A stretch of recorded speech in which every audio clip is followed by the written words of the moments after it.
They said, like, Simon, we got like a message from all the way up, probably from the ministry, and we cannot keep you here. We will get a scientist who is less critical than you. I was like, what is science about? Right. They're like, but yeah, this topic is too hot. We're gonna get someone who's less critical. You just cause problems. I was like, but you said that everything I say was correct. It's like, yes, but there are things that shouldn't be said. Okay. Wow.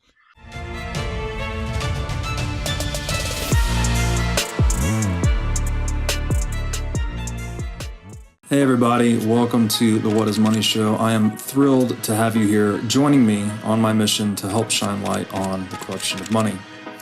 Now, if this is your first time listening to the What is Money Show, I strongly recommend that you go back to episodes 1 through 9 first, which lays a lot of the groundwork for many of the concepts that we explore on the show. These first 9 episodes are my series with Michael Saylor, and thousands of people have told me that this is the best podcast series they've ever heard, hands down, and that it was instrumental to their understanding of money and Bitcoin. So if you're looking to start a deep dive into the nature of money, I don't think there's any place better that you can start other than episode 1 of this show. Now, a little bit about this show and how it makes money. The What is Money Show is 100% sponsor based. So all of our revenues are derived from direct sponsorships. And I strive to be very selective about the sponsors that I work with, specifically only using sponsors that I use personally, and also choosing sponsors that have values which are well aligned to the values expressed on this show, such as freedom, education, self-sovereignty, etc. So what I'm going to do now is a few ad reads right at the top of the show, and then I'll do a few more ad reads in the middle. And I hope you'll take the time to listen to them, as again, these are hand-selected sponsors, and I think you'll like what they have to offer. Today's podcast is brought to you by In Wolf's Clothing. Wolf is the first startup accelerator dedicated exclusively to the Bitcoin Lightning Network. 4 times per year, Wolf brings teams from around the world to New York City to work with like-minded entrepreneurs, pushing the boundaries of what's possible with Bitcoin and Lightning. The program is designed to help early-stage companies achieve product-market fit, develop their brand, secure early-stage funding, and grow businesses that help fuel the global adoption of Bitcoin. So go to wolfnyc.com to learn more about the program or apply. Again, that's Wolf NYC, WOLFNYC.com. Dr. Simon Goddek, welcome to the What is Money Show. Hey, what's up? Great to have you on. I think I discovered you in a Twitter thread where someone was calling out a number of truth seekers on the, well, I guess it's now the X platform, that were truth seekers that were on the X platform, and I decided I would start chasing down some of you guys to get you on the show. And you, sir, have quite an interesting story. You have stood up to a lot of the plandemic psychosis that's taken place over the past few years. You've gone through a lot of hardship as a result, I think being censored, canceled, fired, etc. All these things we'll get into when we go into your story. And then you've kind of, I would say you've been socially vindicated in the end, right? A lot of the things you were saying, you were calling people out on the vaccine and more recently climate change. You have been largely socially vindicated, I would say, at least from my perspective. So to get the ball rolling, I would like to read the post that is pinned on your X profile. This is the first time I'm calling it X. It's kind of interesting. I'm still used to calling it Twitter. You wrote that, my name is Simon. I am unvaccinated, and for that, they branded me. They called me selfish and dangerous and labeled me a quote-unquote grandma killer. They stripped away my rights to work, travel, access hospitals, and even shop for groceries, all because I stood firm in my right to bodily integrity. It reached a point where there were Twitter users actually advocating for my death, and it was me who got suspended from this platform and not them. I was eventually proven right, but rather than admitting their wrongs, these perpetrators just brazenly moved on to the next topic, climate change. But I wouldn't let them get away with it but I won't let them get away with it and will remind them daily of their shameful deeds and their own words because I don't want to wake up in a 15-minute city owning nothing and eating bugs. Cheers. So that's a really good, kind of funny, sort of tongue in cheek telling depiction of where you've been the past several years. I would like to open it up to you as an opportunity to just kind of tell your story in a maybe slightly longer form, how you got here, what you've been through, and what brought you to where you are today. Well, first of all, thanks for the introduction. I also still call it Twitter because X is like weird to say, but I think we have to get used to it first. And yeah, regarding my story, I've been writing it down yesterday in a long thread because it's now 1 year and 1 day that they allowed me to get back on the platform for doing nothing wrong. So literally yeah, of course my story started when I was born, and then of course I was raised in Germany and the Netherlands. I got my degrees in the Netherlands up to my PhD degree, which I made in system thinking and system analysis, system dynamics, and biotechnology. So I got funding for something called aquaponics, which is growing plants in water and using fish waste in order to grow them.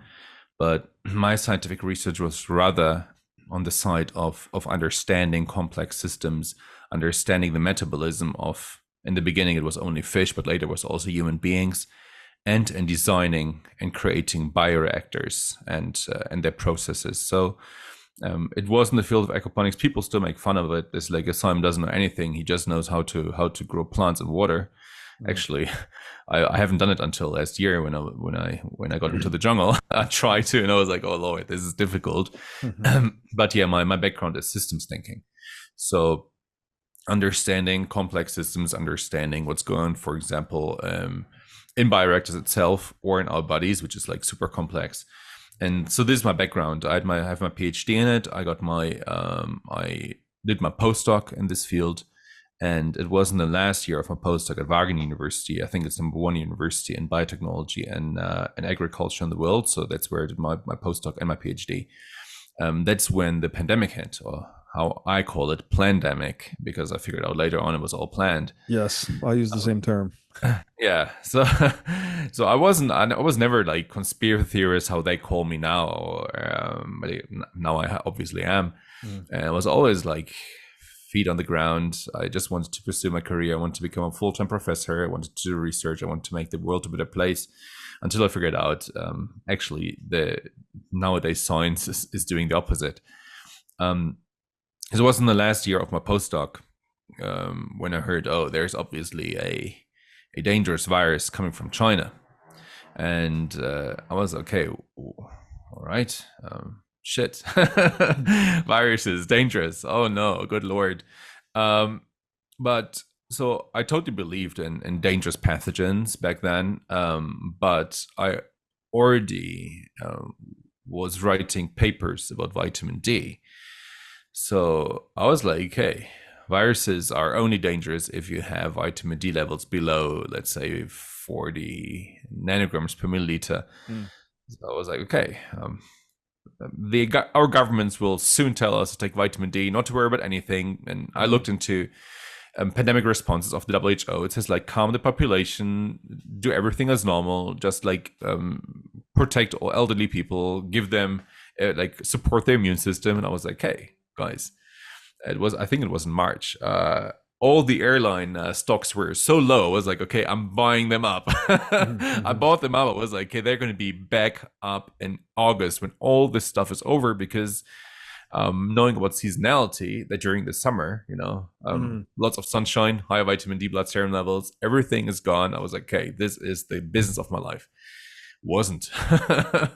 They went all the way down until August, and I lost like literally half my savings. But yeah, this was kind of getting me going with vitamin D, because I was like, hey, people need to know. So in May 2020, I was writing a paper about why it's important to take vitamin D together with K2. because people should know, because if you take high vitamin D levels without K2, it can cause a calcification, which again could cause to like strokes, heart issues, and actually everything the vaccine is causing. And I was writing why it's important to take with vitamin K2 and also zinc and magnesium for enzymatic activities. And I was publishing it in a very high-ranked journal. And that's when it started, like as in the witch hunt against me. So I was writing it in the name of my university because I was working there as a scientist. I can express, I can do whatever I want. I can publish whatever I want, literally. I can submit it in the name of the university, no problem. But yeah, I got some backslash. So the university got many mails about me, like, look, your employee is he's talking about pseudo-scientific stuff. He's talking about vitamin D. Like, what the fuck are you guys doing? And yeah, I had to justify myself to my boss and the boss and the boss of the boss and the boss of like all the letter up, like that. What I do is well researched. What I did was peer reviewed by 3 people in several iterations, not like other publications in the field which were not peer reviewed at all. Mine was peer reviewed and it was scientific sound. And they agreed eventually. They read the paper and they're like, okay, it's fine. So, but this was the first time I got in contact with a sect. It's called the Skeptics, or the Skeptic sect. I don't know if you're aware of this. They call themselves Skeptic. The Skeptics. I saw it in your thread, but I wasn't aware of it before that. It's an international organization. They call themselves Skeptics. And actually, everything which is against the government, the narrative, they attack. They're not skeptic at all, like zero skeptic, but they call themselves Skeptics. Oh, classical statist inversion. Yes, we talk about this a lot. Every time the state says one thing, it's if you interpret it as its opposite, you get the true picture. So it sounds like that's what this is. They do this the other way around. So they're bootlickers of the narrative. And so they were sending emails to my Wageningen University back then. But this was resolved, no problem. They were telling that I was selling vitamin D back then, that I had a vitamin D company. I never had one. Actually, they are the cause that I got the idea. But they were just making up claims just to get me fired. And I had to prove everything, to show even my bank data, to show them, look, I'm only earning money from my scientific work. Okay, so they accepted this, and I was fine. What I did in the following month, I was calling out papers which were about vitamin D that used fake data. So there were many scientists all over the world that used fake data in order to push vitamin D, which is also plain wrong. I actually was calling out other people in the same field of mine for just like lying. There were like 3 people from Indonesia, from Germany, who were just making up data just to jump on the train, you know, which is wrong. So that's what I did on Twitter, and I had like 5 or 6 followers, and I once got like 5 likes. I was like, wow, I made it on Twitter. Until it was in December, and I woke up more and more when they didn't give proper advice. So in the Netherlands, they closed all the sports clubs, so I wasn't allowed to go to the gym anymore. They had like something called avondklok, which means you're not allowed to leave the house anymore after, I think, 6, 7, or 8 p.m. Curfew. Yeah, it's curfew. It's curfew. So there was a loophole. Actually, it's a funny story now. There was a loophole that if you owned a company and you had a business meeting, you could print out like some form online from the government, fill it in, and be on the streets, go to the meeting, etc. So what my friends did, they all registered private companies for themselves, like one-person company, and we had great parties. We just filled out all the forms. The police would saw us on the streets. We would show them the documents, and they got like extremely mad, but they couldn't do anything. So we got stopped by police several times, having to show our documents. We've been in a business meeting. Why are you drunk? We're like, well, we discussed business. What can you do? And they, okay, this is what we did in the Netherlands. But the majority just stayed at home, like literally the whole day, the whole night, and they only went out with muzzles, and all the measures were counterproductive. So people usually didn't get healthy food anymore. They ordered food online, like kebabs, pizzas, which make them even sicker. They didn't see the loved ones, which made them even sicker, which even increased the cortisol level. So all the measures were counterproductive. And me working with metabolism of fish and human beings, both, by the way. I mean, I don't know. I know what stresses people more than what stresses fish. So having knowledge in this field, I was like, okay, this is just wrong. And I woke up like. I always knew math don't work. I mean, like as a biotechnician, you just know math don't work. It doesn't make sense. So I was always like, hey, these are just like for awareness raising. But later on, I was like, hey, they use this as a tool in order to silence people. And it was like I think in October, November, when I was getting more active on Twitter, and I met a neighbor of mine from the Netherlands who did data analysis for IBM, and he was asking me, Simon, don't you want to elaborate about this PCR protocol paper of Drosten from February 2020 or January 2020? Which is even more obscure. Can you just check how this peer review was conducted? Because he knew I was an editor of a Q1 journal, of a quite high ranked journal in my field, and I know the whole process of peer review because I was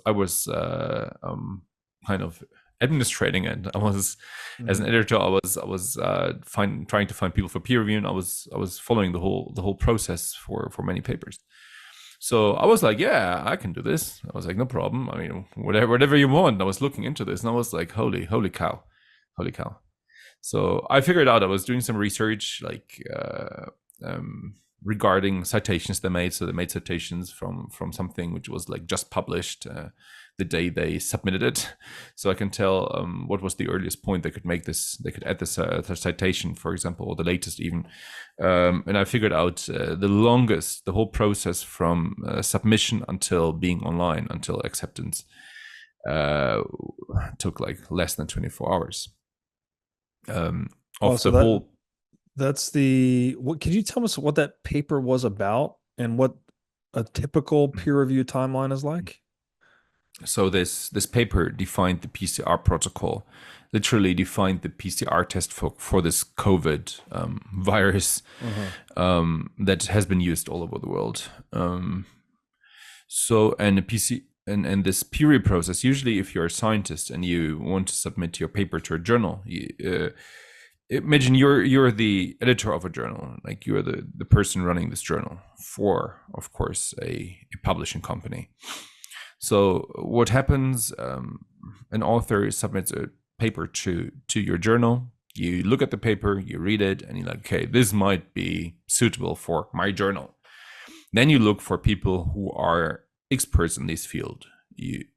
So usually 2 or 3 reviewers who are really experts in this field, like who know how to judge this and improve this and send solid feedback.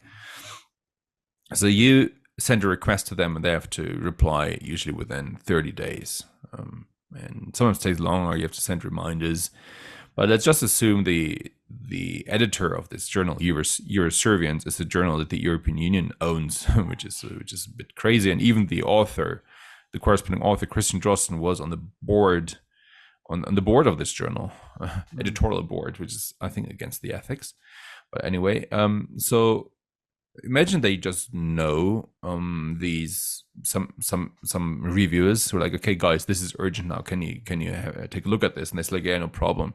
Imagine they speed up the process like this.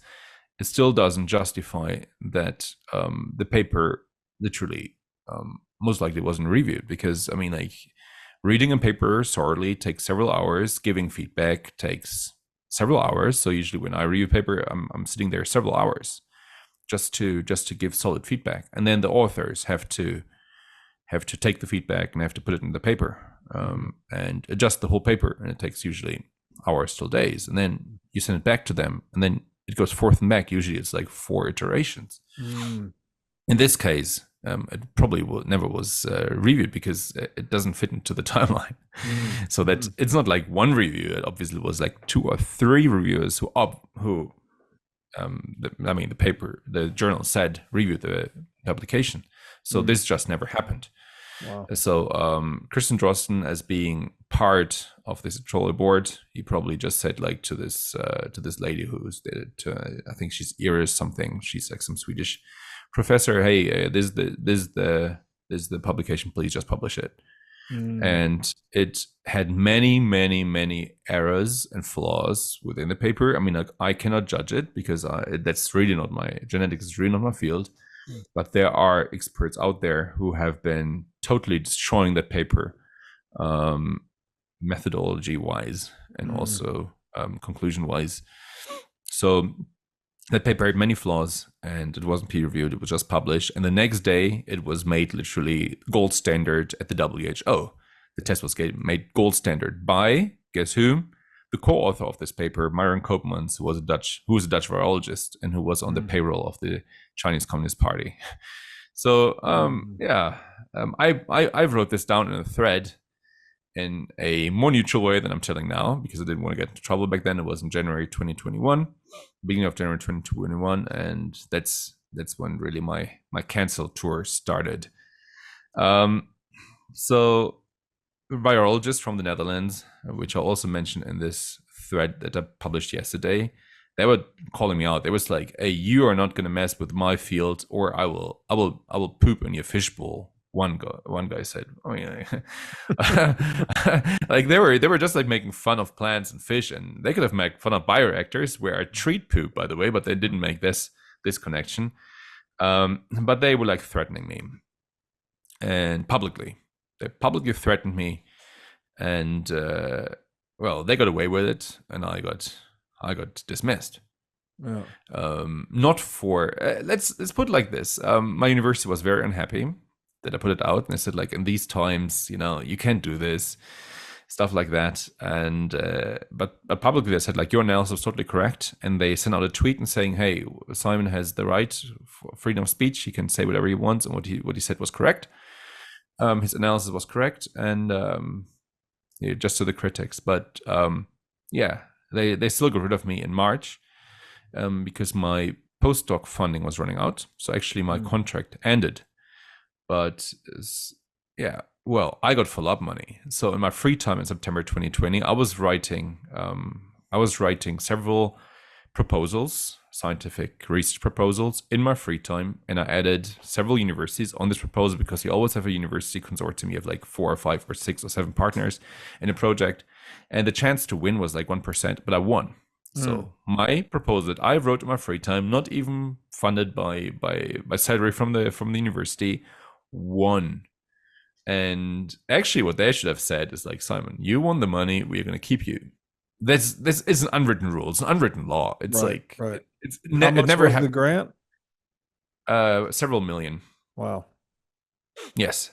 So what they said on the phone, just on the phone, because they didn't want to write it down, they said like, Simon, we got like a message from all the way up, probably from the ministry, and we cannot keep you here.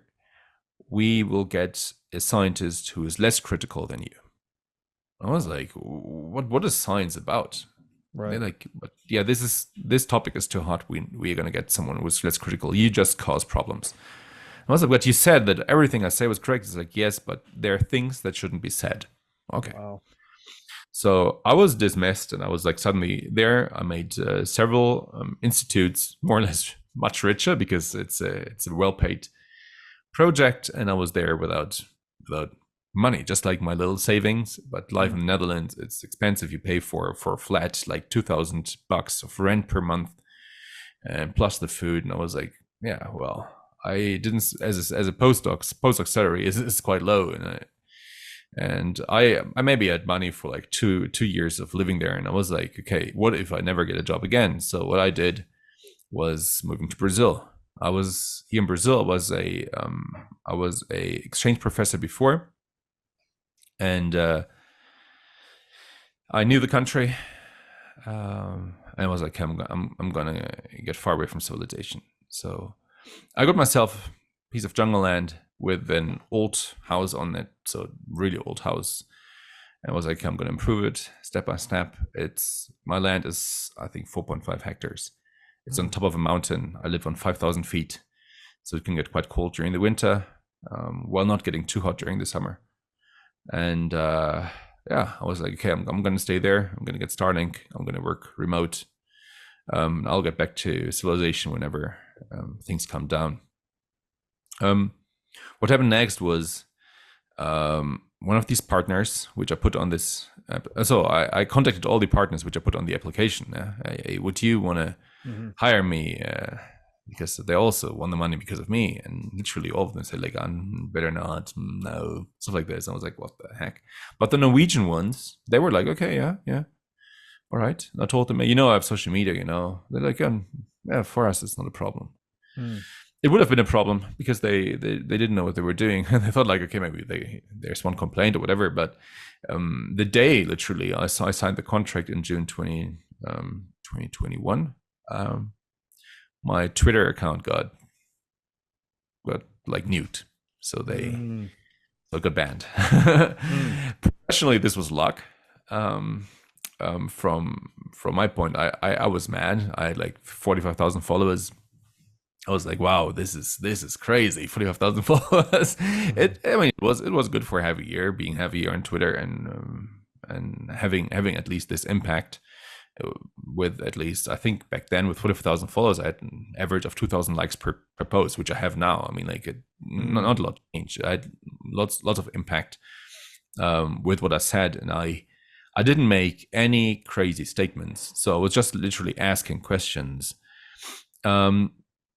And one of the questions I was asking, the Bill Gates Foundation, which is the official reason why I got nuked, is I asked them why they invested in September 2019 $55 million in BioNTech, like the German company who's collaborating with Pfizer and produced these vaccines. And it's a company that exists already 10 years. They never had any success. They only had failures in mRNA cancer treatment, etc. Only failures. So why would the Bill Gates Foundation suddenly, just like 3 months before it happened, invest like this much money into a company that was a big fail?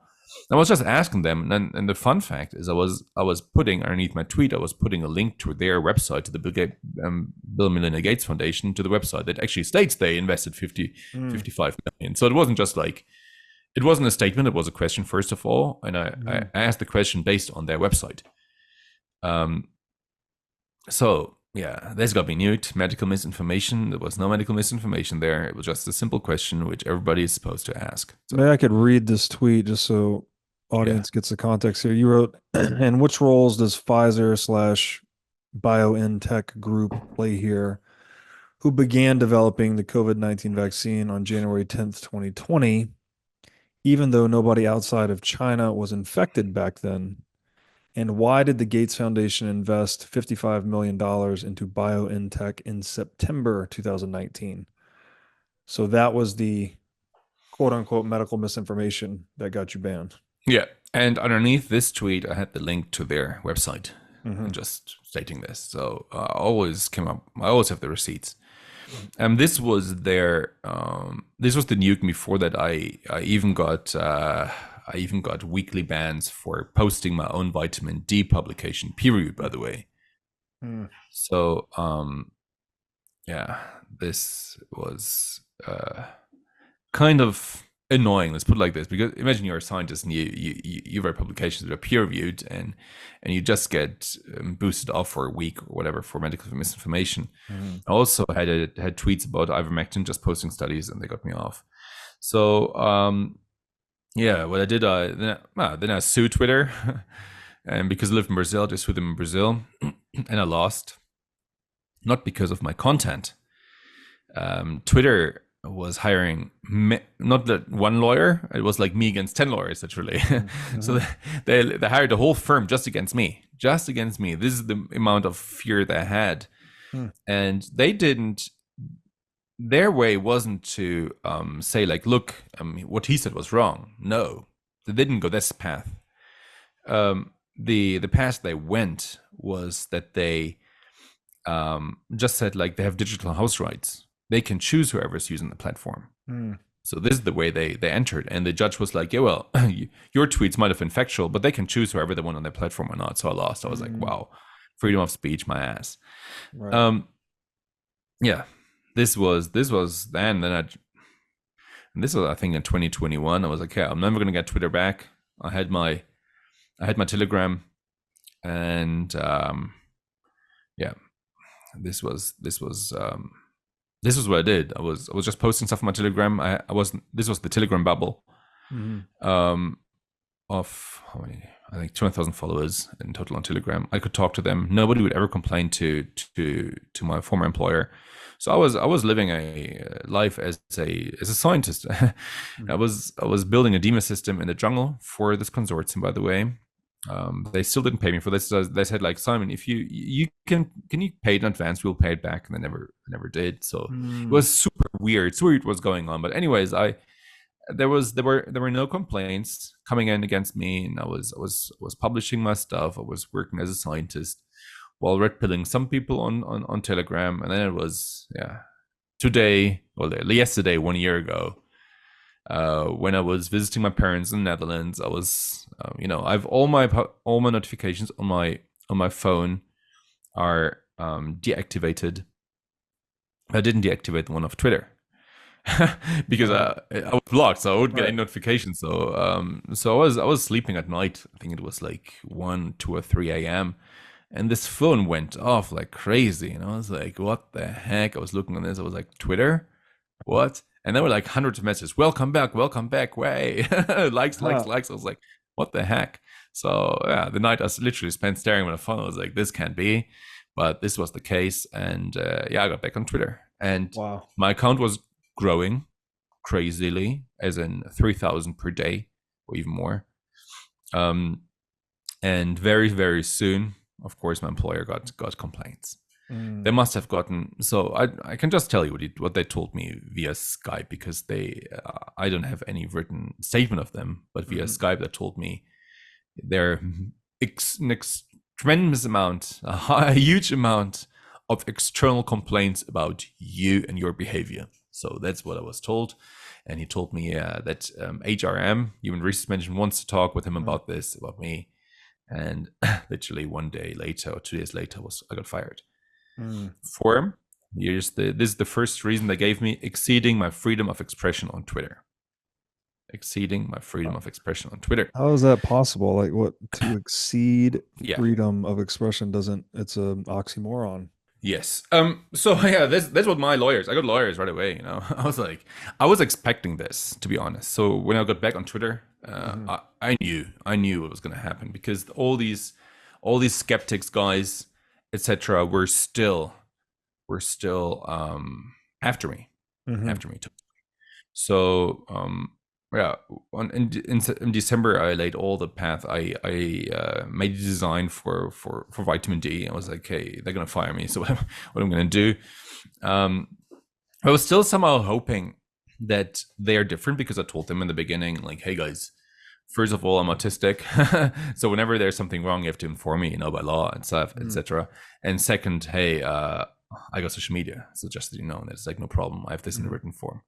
So I was like, maybe they're different. Maybe they just let it go and they just think, okay, people can complain what they want. But no, it went totally off charts. They were like freaking out.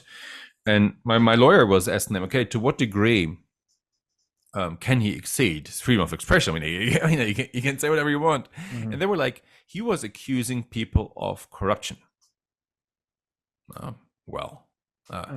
The thing is, what I did, and it's right, I have 2 tweets about corruption. I took Canadian scientists. There are 2 Canadian scientists. One is called Caulfield, and the other one's called David Fisman, who got money from the Trudeau Foundation, and they were like being awful towards unvaccinated people. They were highly discriminating them and saying, like, we need a vax passport, we need forced vaccination, etc. So I was just taking their tweet and I was asking them on a scale from 1 to Stalin, how corrupt are you? Stuff like that, I was just asking them, how are you corrupt? And the other one I was asking, are you corrupt? Right. Like, corrupt. And that's they obviously reached out to my former employer, and they said, like, okay, asking a question and actually showing proof that someone is corrupt, you can't do that. So yeah, that was in February this year, and lawsuit still going on. They tried to silence me. Then they, for example, said he's living in Brazil. He has to pay a huge sum of money in advance in order to, the lawyers never went into the detail. They always tried to just interrupt or disrupt the process of the lawsuit. They said, for example, he lives in Brazil. Imagine he loses.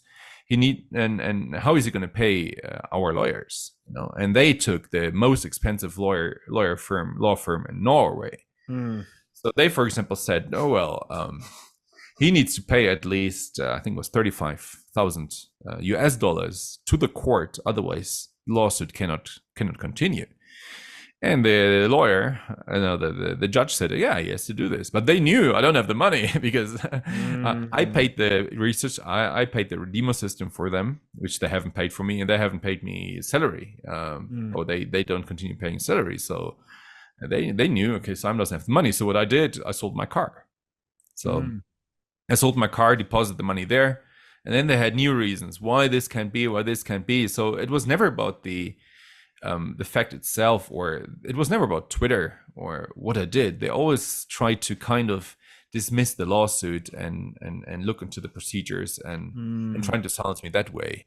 But we got around, and all documents are sent in, and they have time, I think, to generate to reply. My lawyer says the judges in Norway are super woke.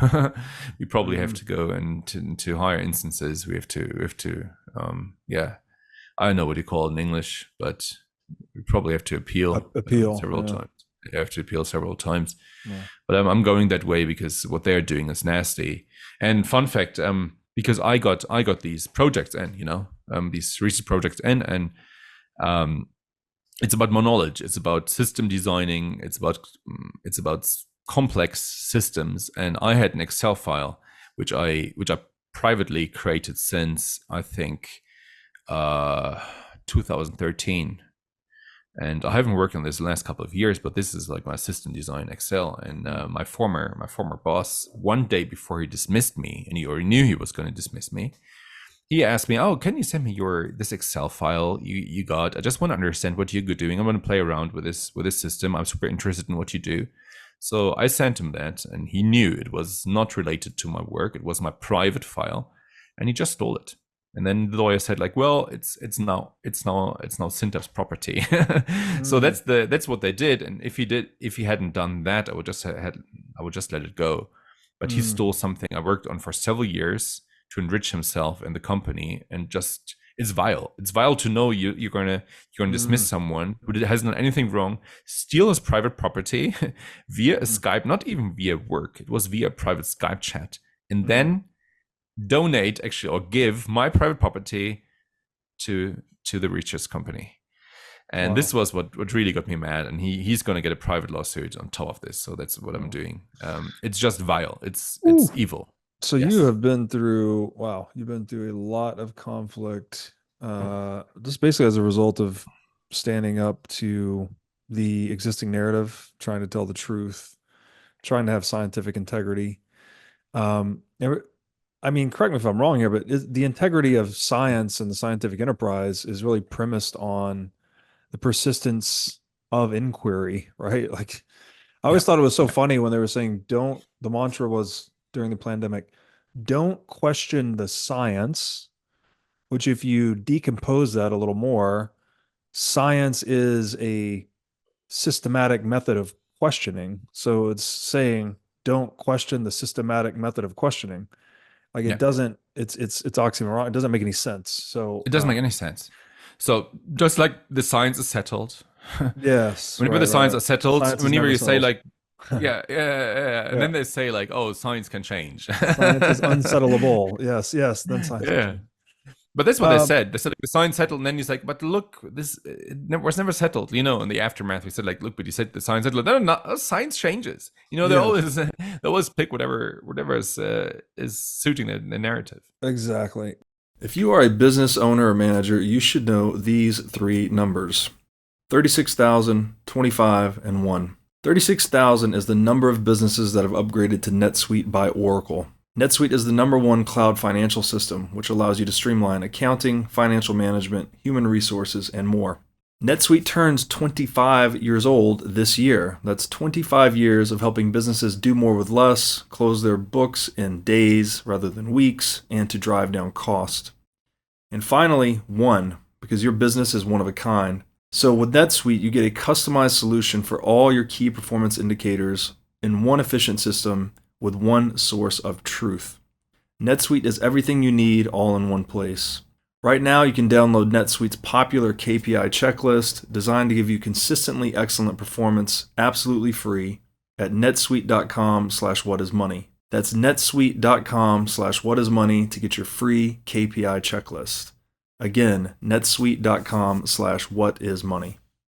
Now I'd like to tell you about our sponsor, iCoin Technologies. iCoin has released a free software update for all existing wallet holders that includes a secure messaging feature called Chamber. With the Chamber upgrade, you can send text messages with all the security benefits of a cold device. With wallet-to-wallet encrypted messaging, there is zero chance of a message being decrypted by a snooping third party. Chamber's encrypted messages can only be created and read on an iCoin wallet, which means messages are never seen in plain text on a hot device. You can use any messaging platform to send Chamber encrypted messages. Even if the messaging channel is compromised, your messages will remain uncrackable. You can now generate and store your message encryption keys on a cold device. This means you become the central authority and your encryption keys are never seen on a network-connected device or kept in cloud storage by a third party. So why not protect your private communications like you protect your Bitcoin private keys? Pick up a few iCoin Chambers today for friends, family, and coworkers.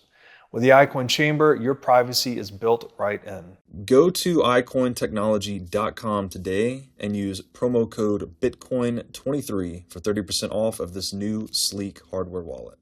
So let me ask you one self-interested question.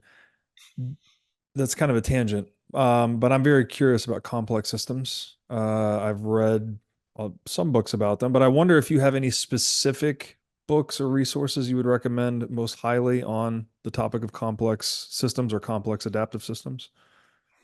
Oh, I got many behind me. So I like causal loop relationships. Causal loop? Yes, causal loop relationships, causal loop diagrams, to be honest. Okay. Because they kind of show how a system is interacting within itself, right? How many subsystems or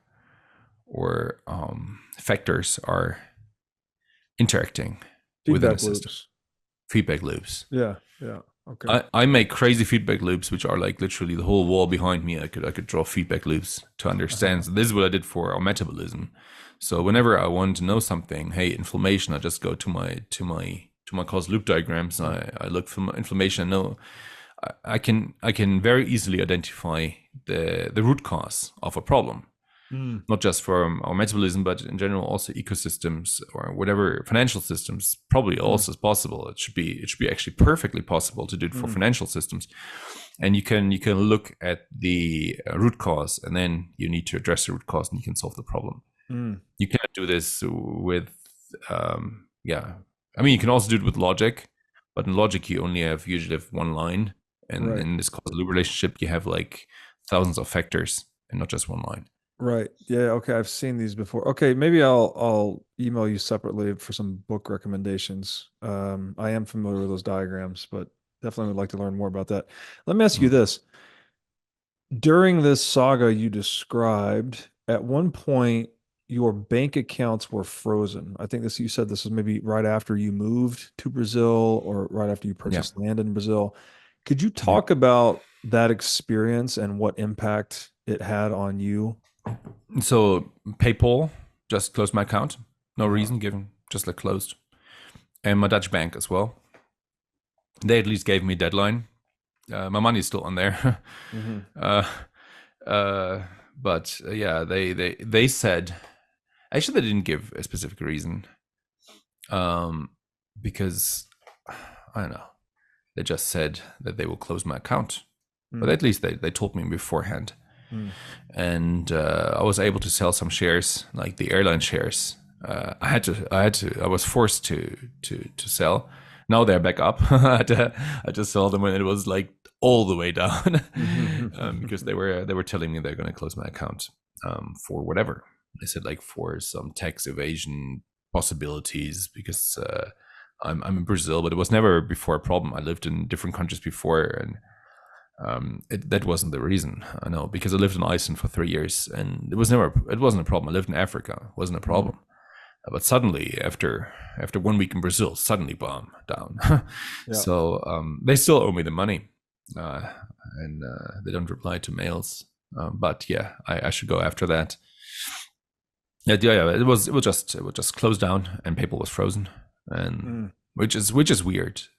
Also, my Facebook was so I had a Facebook account a long time ago. I closed it, but of course I was to look into this now for advertisement for my Sunfluencer Vitamin D startup. I just opened an account with my real name, and without doing anything, my account got banned for being against the guidelines or whatever of the platform. So I'm just, my name gets me banned all over. On Patreon, I got banned. I don't know. I so lost counting. So you obviously, the hammer came down in multiple ways: bank accounts, social media accounts, etc. You then, what was it? Why Brazil? Why did you move to the jungle? And then how did you transition your life to, I guess, decoupling yourself from the existing financial system and becoming self-sufficient? Yeah, very easy. I was assistant professor, or at least exchange professor here at the university in Brazil.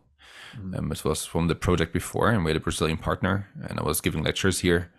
I already spoke Portuguese very well because I gave lectures in Portuguese. And back then, Bolsonaro was the president, and he was like, "Fuck COVID, this isn't real." He made statements, masks are psycho, and I was like, "Wow, that's my man." At least regarding that topic, and it was one of the last bastions of sanity. Even though the propaganda here, code propaganda, was extremely crazier than the US, crazier than Europe. People were kind of forced even to take the jab in order to keep their jobs. But many people, at least conservative people who live inland, they were like against it, and they didn't get the jab. So I think in Brazil, 70% got it and 30% didn't. If you look at Portugal, 99.9% got it. So I felt like, hey, in Brazil, at least I can still live my life, and I can. And land is cheap in Brazil still. If you, especially jungle land, is very cheap. And I was like, I'm gonna do that. I'm gonna get land on top of a mountain, and I'm trying to be self-sufficient. And yeah, it worked. Of course, there were many failures regarding specific crop, tomatoes outside. During the rain season doesn't work. And I learned a lot, but I was able to feed myself. There are neighbors. I mean, like, if I talk about neighbors, you have to think about 10 minutes distance or 15 minutes distance. There are no direct neighbors, but there are neighbors who have cattle, who have cows, and I would just get stuff from them. So I want fresh meat. Okay, I get fresh meat. I have my own chicken. I have one neighbor who loves slaughtering chicken, so I can just bring them some with barbecue together, stuff like that, you know. So and also in the jungle, it's a bit more this trading behavior. So for example, one neighbor, he's a car mechanic. He's like fixing my car, and he gets like 50 eggs, you know.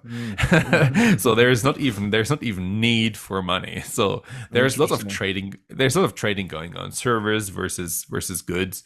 Yeah. Or whenever I helped a person, I got 2 liters of honey. So it's like this is the way it still works in the interior. Of course, money is there; it's everywhere. You cannot. But if, for example, barter is an option. Yes, and it's usually the case for consumables. So if one person has a boar, or like boar meat, he, you know, I pay him with other stuff like lettuce or pesto, or if I let the neighbors who love to put boar traps, if I let them put them on my land, we divide the boar. As simple as that. So they use my property, Yeah. but they keep half the boar, and I'm more than happy for that, because half a boar is like half a year of meat. Delicious. So, Yeah. yeah, Amazing. exactly. Yeah. Interesting. So then you also started the vitamin D business there as, I guess, a means of becoming financially independent. Yeah. I mean, like, I knew. So when I got my Twitter account back, the first thing I was like, what can I do? What is my backup? What's my plan B? Mm-hmm. Imagine having no income. And I was still paying off this schema system, which they didn't Mm-hmm. pay me for. Another lawsuit. And I was like, hey, I need a plan B. So I was just like sitting down. It was still during the New Year's vacation. I was just like coming up. Okay, I had this. Back then, I had this fake account on Twitter because my real account was banned. Sunfluencer. I was just like Mm-hmm. red pilling people with vitamin D with this account. I was like, hey, actually, that's kind of a nice name for a brand. I just Mm-hmm. took it. I just took it as a brand name, and I put down how I would make my own products. I mean, like my formulation, because I published about this. I was like, the optimum formulation is this and this and this and this. I was just putting it down. I was adding selenium and iodine for the thyroid because it's also interacting, and I was just getting it out on paper. I was contacting companies and asking, okay, how much would it be? And they said like this and this and that. I was like, all right. And yeah, when I got fired, I had the whole business plan ready. I was just like launching it. Of course, it was difficult in the beginning because I mean, like the first clients. I mean, like I still have bills to pay, especially the lawyer bills. And yeah, it was a rough start. I still don't earn close to what I earned by being a scientist. So I always rely on people to look into my product, which I consider superior on the market, but I still need people to buy my stuff, and I don't have money for big marketing campaigns. I mean, like I'm one person small startup, but at least this is getting me going. This is my income. And of course, Twitter X. They also sometimes they have some ad revenue shares, which are acceptable. Sometimes it's like $70. Like $70, I can do groceries for some days. But yeah, sometimes it's even more, and this also helps. But this is literally the life of a canceled person. It's difficult. You rely on others, but at least I'm not cancelable anymore. Yeah. So nobody can cancel me. If now people, it's funny. My company, my startup Sunfluencer, I receive many emails about me, complaints about me. They say, you got this employee there, Simon Goddek, he's spreading lies about Bill Gates. And they're like, wow. And it goes straight to the HR department, which is you. Yes. Yeah. Yes. So they complain about me. They tried to get me canceled. They still try to get me canceled. Wow. I mean, like, just the most stupid people, because I mean, like, those who got me canceled before, they're smart enough to see it's my company. But there's still many people out there who try to get me canceled. That's hilarious. And I get all the canceling mails about myself. It's funny. Sorry. Vitamin D, I think you said earlier, your focus is on vitamin D because a virus can't proliferate, basically, if there's enough vitamin D in the body. What is it about vitamin D that causes you to focus on it? Literally, your immune system, your own immune system is more or less perfectly working if you have a vitamin D blood serum level higher than 50 nanograms per milliliter. So, and if it's low, it's literally shut down. Just put it in layman terms. If you, maybe I'll post my cause loop diagram from vitamin D once, and then you can see all the interactions. But if I talk about this now, nobody would understand. But let's say vitamin D activates the immune system and makes sure it's working well. And so almost any pathogen which is entering your body, most likely via the gut, and also you can via the eyes, via the nose, throat, whatever is connecting you with the with your inner you, any pathogen that enters you is usually attacked by your immune system. And if your vitamin D is low, and that's the case for 95% of Americans, there's a chance you can't fight off the pathogen. So what you can, for example, see is if your vitamin D level regarding COVID was lower than 10, the likelihood to get disease or get sick or get the flu, get the sniffles, get the COVID, for me, it's literally all the same. It's higher than 30%. But if you have a sufficient vitamin D level, it's lower than 1%. So actually, likelihood to get sick is 30 times less. And even those who have a sufficient vitamin D level, they most likely don't get sick. They mostly get sick because there are other inflammatory processes going on in the body. For example, they eat lots of vegetable oils. That's one of the main factors. Actually, one of the Seed real oils. main factors. Seed oils, vegetable seed oils. They're really killing you. So people might have a sufficient high vitamin D level, but they eat fast food the whole time, Papa John's, Burger King, and cook with seed oils, and then they get sick anyway. No means can do anything against it. I gave up seed oils, I guess almost 2 years ago, and after about 6 months of giving them up, the main thing I noticed was my tolerance to sunlight went through the roof. I could only be out in the sun for like 30, 40 minutes at a time before I needed to get shade or get sunscreen on. But after 6 months, no seed oils, I could go into the sun for hours and hours and hours. No problem. Let me ask you this. So sunlight is related to vitamin D production. Isn't it crazy that the response to the viral Plandemic was go inside? Like, don't be outside, be locked down in your house. Like, is this just another, is that nefarious intent, or what's going on? Or is that just stupidity? No, it's intent, but not the intent of not getting vitamin D. I think it's intent of that people have the feeling there's something super dangerous out there. I mean, it didn't make any sense that people were not allowed to go to the beach, to the empty beach. Police would drive from there. Yeah. But people are allowed to go to a crowded Walmart, no problem. Right. But the empty beach, no way. In the Netherlands, we're not allowed to walk on the streets at night when nobody else is walking. You're not allowed. So they as if pathogens only active at night and during the daytime, no problem. So actually, the opposite should be the case, because whenever it's cold, pathogens is less likely to survive. Yes. So there are many measures who were just put in place. So people are reminded there's a dangerous pandemic out there which wasn't there. Right. So the real pandemic was cortisol. So making people afraid, keeping people in fear, making people think they could kill their grandma, making people feel alone. Totally alone. I mean, like all people had to die alone, and I mean, all people are already afraid of dying, and then being alone is like killing them even more.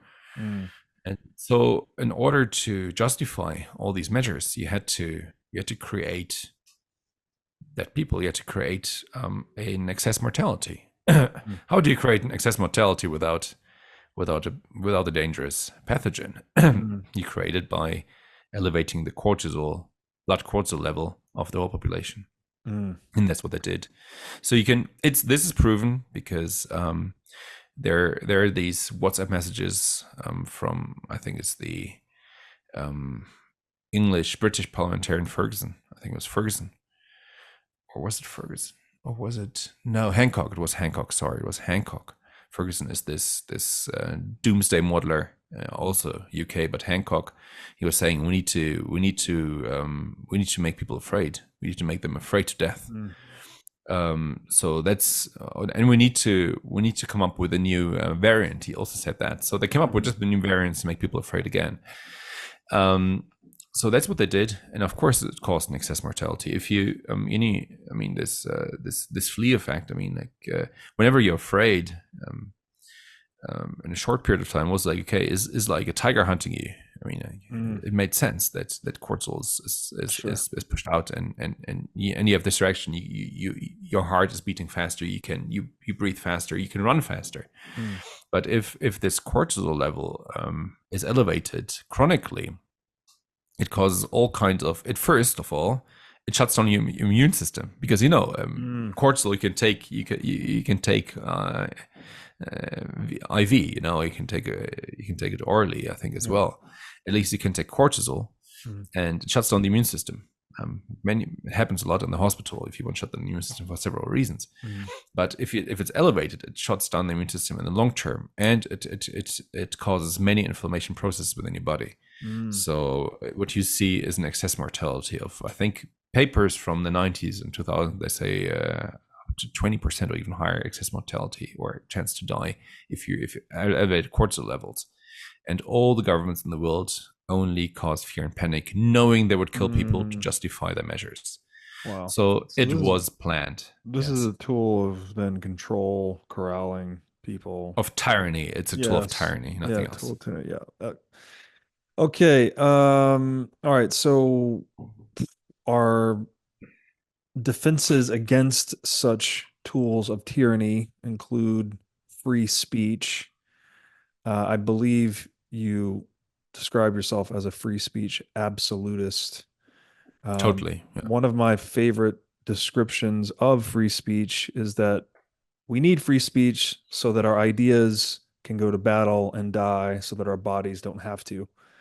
It's like one of if not, it's one of the primary means of obviously human cooperation, which is the flip side of saying a tool that inhibits violence or inhibits physical conflict, right? We can resolve our disputes rationally rather than physically.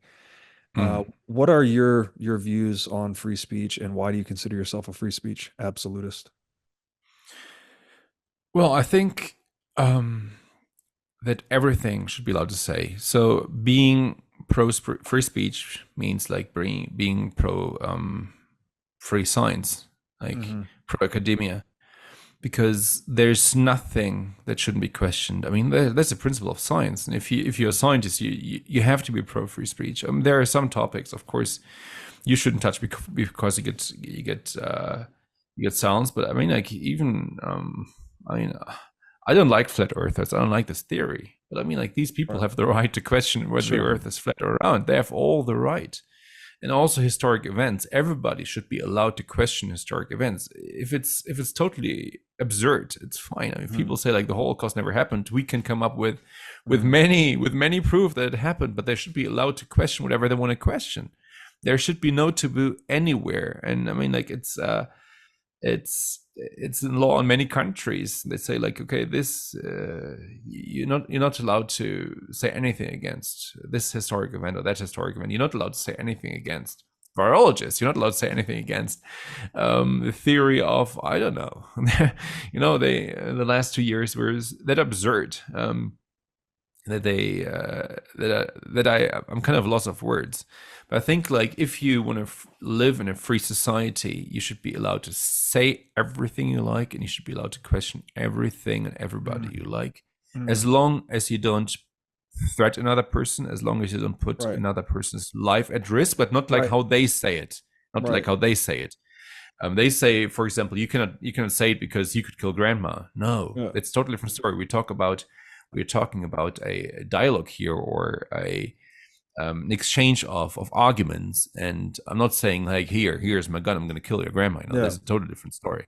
Or I want to kill your grandma, I'm going to do this. But questioning things and having a dialogue on eye to eye level is something that should be allowed and must be allowed in a free society. And this actually shows we're not living in a free society. Yeah, wonderfully said. I mean, it's like the right to question anything is almost indistinguishable from the right to think critically, right? Like that's exactly. Thinking and questioning, like they're the same thing. It's like you're trying to figure something out. Well, exactly. Once you think, you question automatically. Yes, exactly. I mean, like if you don't question, you don't think. Yes. So don't question the science, is just don't think. Basically, you could reduce it to that. But valid point. The only, I guess, justifiable, this isn't a restriction on free speech either. It's if someone makes a direct threat of violence, right? Like I am going to punch you, I am going to shoot you. Well, then you can respond with force. I think that obviously that it's a blurry line, but this is where I think private property is very important too. Rothbard makes the case that it's not so much about free speech per se. Like we do need free speech in the realm of ideas so that we can just freely exchange information, but it's, you can't come to my house and tell me you're going to you're going to hurt me or hurt my family. It's like, well, if you're at my house, then you're going to get hurt basically. So there's this underlying concept of the context, right? Where in Canada, if someone's entering your house, or in most parts of Europe, and if you just hit, invader, you can go. You have problems. He can sue you. So, Yeah, I mean, this is that's why I just like crazy. this is why I like red states in the United States, Yeah, because you can basically shoot someone in your house and you're good. yeah. I And mean, should be like this. that's the way it should be. Yeah. One of my highest health priorities is keeping my brain in top shape. To take care of my brain power, I do many things, such as striving to read, write, exercise, and meditate daily. One of the latest tools in my brain power toolkit is MindLab Pro. MindLab Pro is a nootropic supplement that is scientifically proven to enhance your brain power. When I take MindLab Pro, my mind feels like it has a better grip on the world. My thinking is more lucid, and the articulation of my speech is much more clear. MindLab Pro has been tested in rigorous, double-blind, placebo-controlled human trials and has been proven to enhance brain power for users in every age group. MindLab Pro is an advanced formulation of 11 nootropic ingredients and is backed by research from 1,473 human trials conducted over a period of 32 years. So if you're looking to start enhancing your brain power, MindLab Pro is an excellent solution. Go to mindlabpro.com/breedlove to start enhancing your brain power today. Again, that's mindlabpro.com/breedlove. Now I'd like to tell you about our sponsor, CrowdHealth.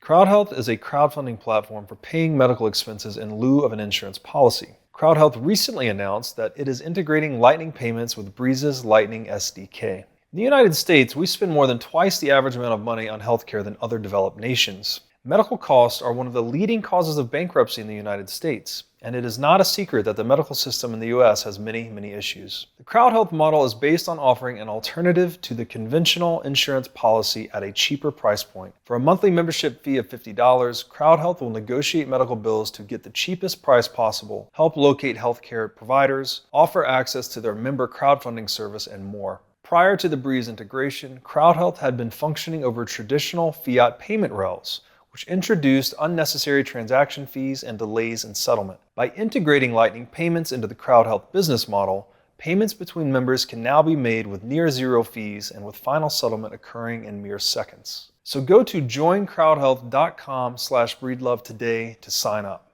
I wanted to ask you, I was listening to one of your podcast appearances, and you were going into this topic of pseudoscience. I think specifically as it pertained to the pseudoscience we see in the mainstream medical industry / big pharma / climatology. And what struck me as interesting is something I'd like to tease out and explore with you is, obviously the show, we talk a lot about money. The entire fiat currency, central banking, monetary paradigm is based on a pseudoscience called Keynesian economics. And the premise of this pseudoscience is that printing money can alleviate economic scarcity. Yeah. So another way to, scarcity basically occurs anywhere demand exceeds supply. So anywhere there's more demand for a thing than we have supply of it, we either need to price it to distribute it, or there's conflict over it. You have to resolve the scarcity one way or another. This pseudoscience called Keynesian economics posits that you can just print money to resolve that scarcity, which is obviously insane. It's like, well, like printing green pieces of paper is going to put food in anyone's mouth or a roof over anyone's head. It doesn't make any sense at all. Doesn't make any sense at all. No. I'm curious to what extent and by what mechanisms you think the pseudoscience, having a pseudoscientific money, can cause or exacerbate pseudoscience in other domains like mainstream medical, big pharma, climatology, etc. I mean, first of all, economics isn't science. So you have the science of economics, which isn't science at all. So, I mean, like they could just say like, okay, we have a currency, it's gold backed, and there would be literally no more research to do on I think on inflation rates or whatever it has, which impact it has on the economy. But I mean, I'm a greenhorn. I'm not an economist.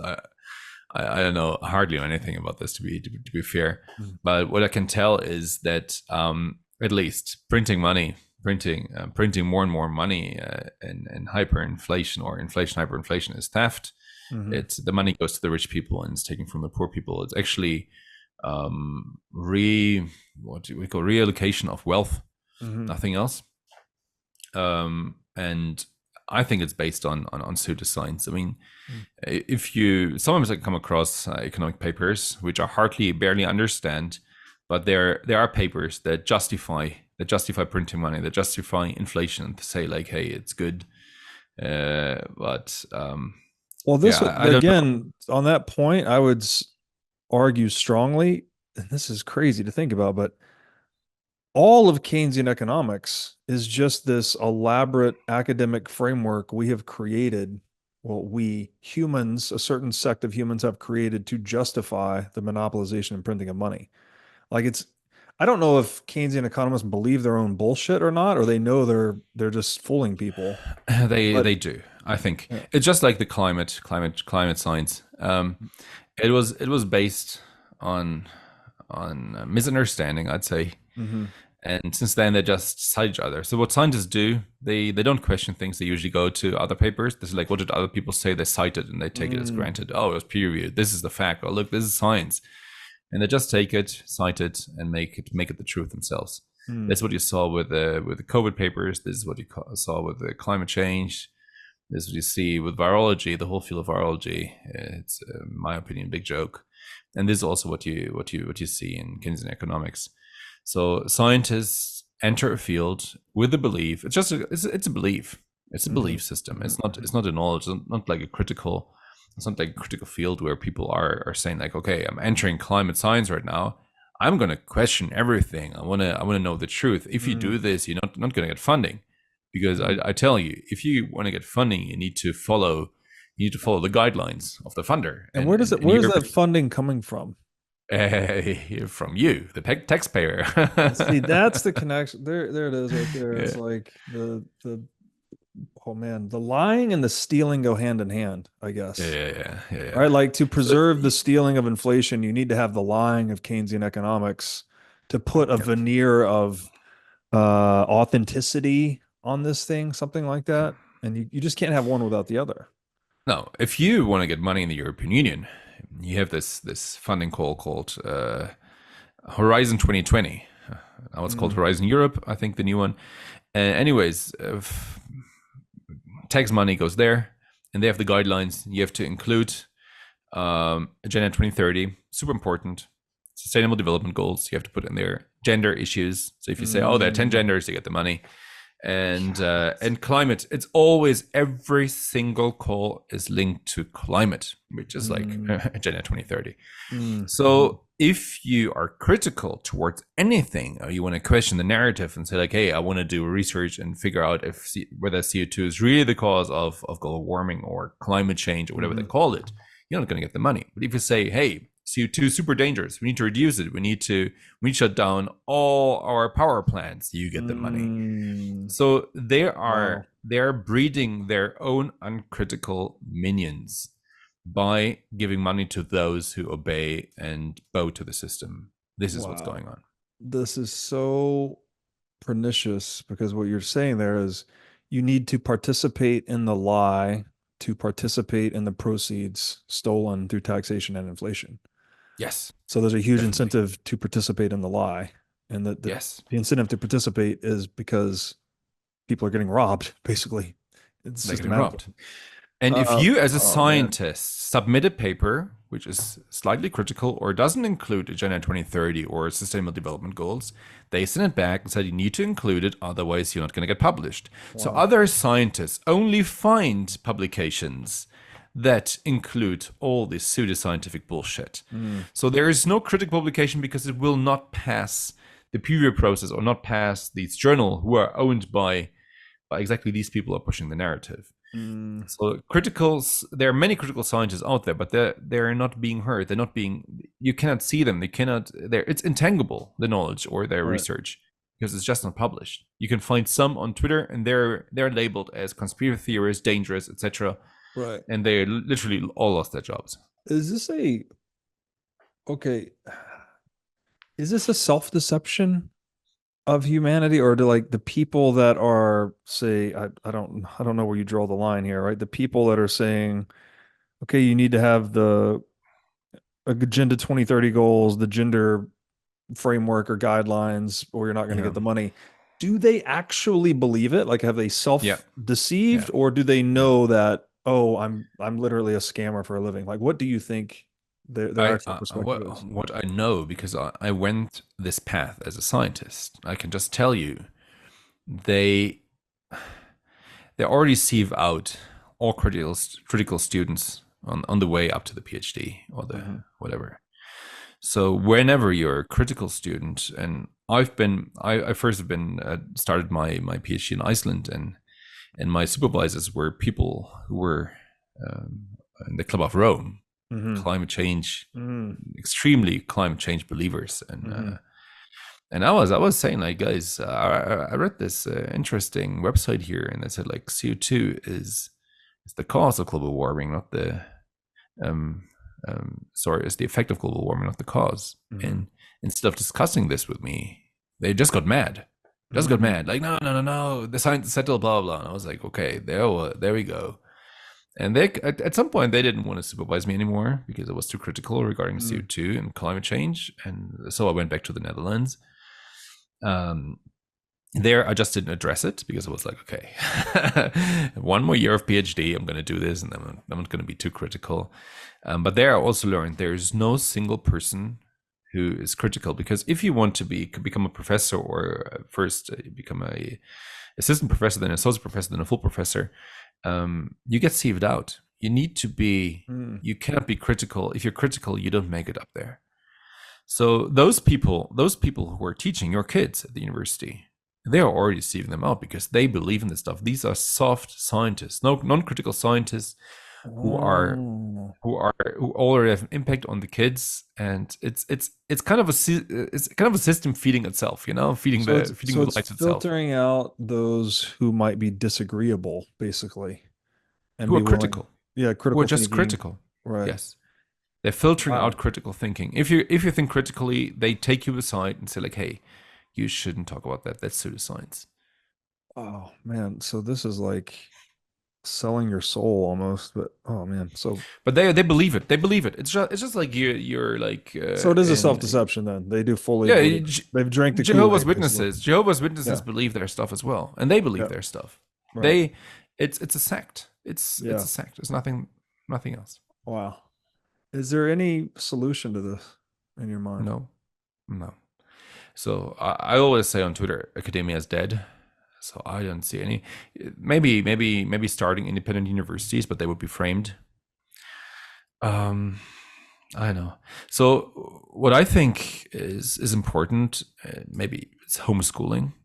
But to homeschool, you need to have knowledge yourself, and it's very difficult these days to have knowledge in chemistry, physics, and everything. There was a university, I think it was something Universale. I think it was taught a lot in East Germany 200 years ago. That there's a course, and you kind of, or like a university course, and you kind of learn to think critically, and you learn everything about everything, which is interesting. But who's gonna offer this? Who's gonna tell this is the truth, or this is something which is close to the truth? So I think.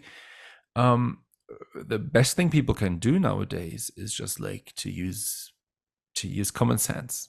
Right. Just to use common sense and learn how to interpret data. So following statistics courses is good, because statistics, you can fake statistics, but not the methodology. Right. So I think following statistics courses, understand or learn how to read scientific publications, and being critical is the best thing we can do these days. But science, I think it really needs a makeover, and it will not get one until there's a global revolution against the system. And I don't want to experience this, because it's gonna lead to death and destruction. So okay, yeah, grim, but also grim to keep repeating the existing pattern.